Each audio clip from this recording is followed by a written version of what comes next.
trust me.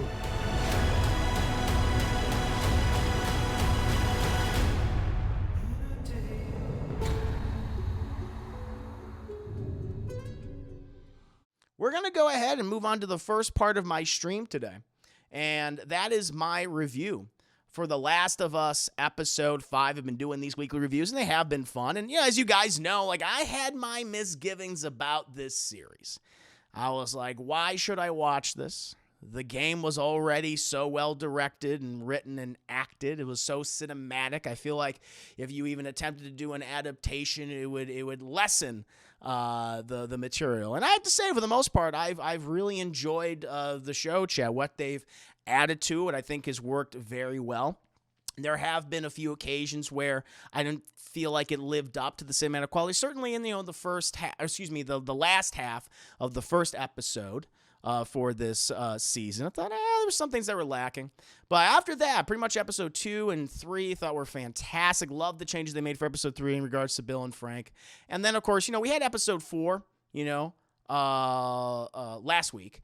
And not that it was bad, but it was, and not that it didn't have some good moments, especially between Joel and Ellie, Bella Ramsey and Pedro Pascal, respectively, and introducing new characters like Kathleen, who's the leader of this community in Kansas City. I thought that was great, but again, the cinematic feeling I didn't think was there. Compared to the game, I'm carrying so much from the game to this show, and I can't drop that, I can't help that. But I was like, okay, still a good episode, still fun, but had some issues. Now we've come to episode 5, and I have to say, episode 5 I thought was excellent.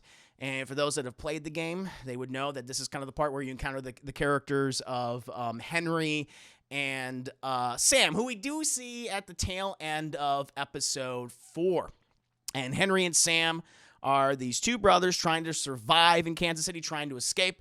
And they're played by relative newcomers. Now, I'm not familiar with their work, if they've appeared in anything, so this is my first time seeing them. I believe this is my first time seeing them. But Henry and Sam are played respectively by Lamar Johnson and Kevon Montreal Woodard. And let me just say, both of their performances I thought were great. The changes to their characters I thought worked extremely well. And just, again, this show has been adding a lot of material to these characters, and I think for the most part it's been working. I really, really enjoyed it. It was this, the same with Nick Offerman's Bill. And I think it's, again, repeated here with these two characters. I love how this episode starts out, where we're seeing a lot of things from their own perspective. And, they see the action sequence in which Ellie and Joel were featured in the beginning, which I actually wasn't a big fan of. But seeing their reaction to that and realizing, like, okay, we need to enlist the help of these people so we can escape. And I like, the big reason as to why they're escaping. This is now...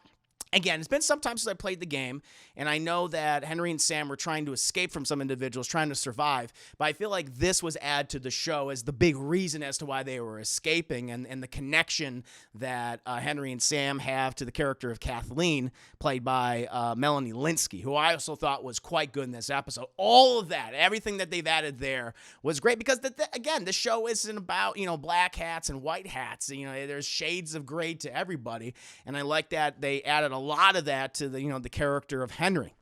He's an individual who's trying to protect his brother, who, Jesus Christ, that brother goes to the goddamn ringer, chat. They made some changes to the character of Sam. In the original game, he's about the same age as Ellie, I want to say, like 13 or 14, maybe a year or so younger. But here they added a lot more to the character of Sam. Like, he's deaf and he suffers from leukemia. It's like, God damn, this kid had it rough, right? And they've made him much younger. I think in the show they've made him around like 8 or 9 years old. He looked pretty young. He was definitely younger than Ellie. But, I like that we see of the character of Henry that, okay, he was doing something bad for a good reason. And the way in which he opened up about that thing to Joel, Pedro Pascal's character, who is, as we're learning more and more, and as they're hinting at, has also done bad things in his past, I thought was great. There's just some wonderful conversations in this show. I know a lot of people are there for, the zombies and the post-apocalyptic shenanigans and stuff, but I think what this show has done so well is delivers just some great moments between characters and dialogue. And it was the same case between Pedro Pascal and Lamar Johnson. And I love the bonding. Let me just say, I really like the bonding between Ellie and Sam in this. It kind of was like a big sister, little brother type relationship. And I thought it was very adorable and very cute. You know, again, thinking back to the game, I know that Ellie and Sam definitely, you know, had interactions, but not to this degree, where it just reminded me of, like, you know, big sister, little brother. I really liked that. You know, they had a lot of chemistry. And how, you know, their story all plays out up until the end of the episode, which, you know, people that played the game, they know. And honestly, I think, and this might be controversial to say, though I have said it a couple times, certainly in regards to the Bill and Frank stuff, which I think has been handled better in the show, was handled better in the show. But here, I like the way in which they handle the stuff with Henry and Sam towards the end. They make a notable change, especially in regards to Sam and how forthright he is and how honest he is. And I thought that's nice because in the game, he does something like, he doesn't do something. That's the thing. He does not share a key piece of information. I'm like, well, you little shit. And so I like that he's a lot more open in this. And I, you know, had a much more emotional reaction to what happens to him within this episode. I'm like, okay, I thought that was handled better. And also in regards to Henry as well. The dialogue that he's given towards the end, I thought was great. And then, you know, I appreciate also what they did with the Raiders, I suppose. This other group in Kansas City that has overthrown Fedra, which have kind of set up these, you know, fascist, tyrannical little communes all around the United States. And in this case, this one was overthrown by Kathleen and her people. And I just kind of like, you know, Melanie Linsky's performance because she doesn't come across as someone who you would think would be utterly ruthless. But I like that she kind of had this, you know, this, aw, shucks, you know, Midwestern accent and everything. And she seemed quite sensitive, but you see her do these horrible things throughout this episode and in the previous episode, too, in episode 4. And I really like that. You know, it makes it a little unsettling. It makes her a little unpredictable, right? But at the same time, they also took time to develop her and provide the reason as to why she is the way she is in regards to her brother and how her brother, who is, you know, in this specific community, everyone looked up to him. They all said he was a great man. Someone does something to her brother, which is the reason why she is so adamant about pursuing Henry and Sam. And I like that. And I like that. Again, you know, she's a son of a bitch. There's no doubt about it, but it also shows you, you know, that she's not completely evil. I think she's hardened herself and she's become an even worse person, but there is some humanity. It's just that, you know, she's letting vengeance cloud her mind and her decision-making and showing her flaws. And of course, the other part of this episode, which I know everyone's very excited about, and for a very good reason, and that's the action sequences, chat. And I mean, the final act of this is where, you know, we get, you know, a horde of clickers and the infected, and how that all plays out I thought was great. The use of CGI and makeup and stunt work that was on full display I thought was fantastic. It's brutal. It's vicious.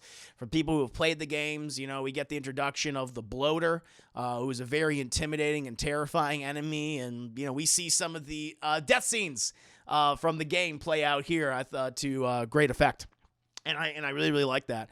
But yeah, this episode, like I said, I think it was definitely a huge improvement. Episode 4, I think in hindsight, it makes episode 4 a little bit better, especially when you know, like, oh shit, Henry and Sam are so close by because they've been observing Joel and Ellie. I really like that. But like how it all plays out, and I think the changes that they've made are, you know, improve the original material, which has been something I did not expect going in the series. I thought every time they're going to try to emulate these things, every time they're going to try to copy these things, it's all going to feel less. And for the most part, it is not. I feel like a lot of it has improved. You know, I'm curious to see how the changes they're going to make later on the series, because there's not that many episodes left for season 1. It's you know, a lot of people saying like, oh, it'll be 12, 13 episodes. Now it's only 9. There's only 4 episodes left here, chat. So I was just like, wow, okay. You know, it almost feels like that first game you could have probably done 2 seasons at least. There's a lot of material there. So, but at this point, I have to admit they're doing a great job. I have a few qualms about some things, a few criticisms, but overall it's been very good. And I think this was, definitely the strongest episode since episode 3. Really, really enjoyed it. You get the drama, you get the tragedy, you get some cool action sequences, Chad, and you get some fine acting, some fine filmmaking on display. But that's how I felt about Last of Us episode 5. I'm curious to hear other people's opinions on this. Are you still liking the show? Are you watching the show? Have you fallen off? I'm very curious. Let me know.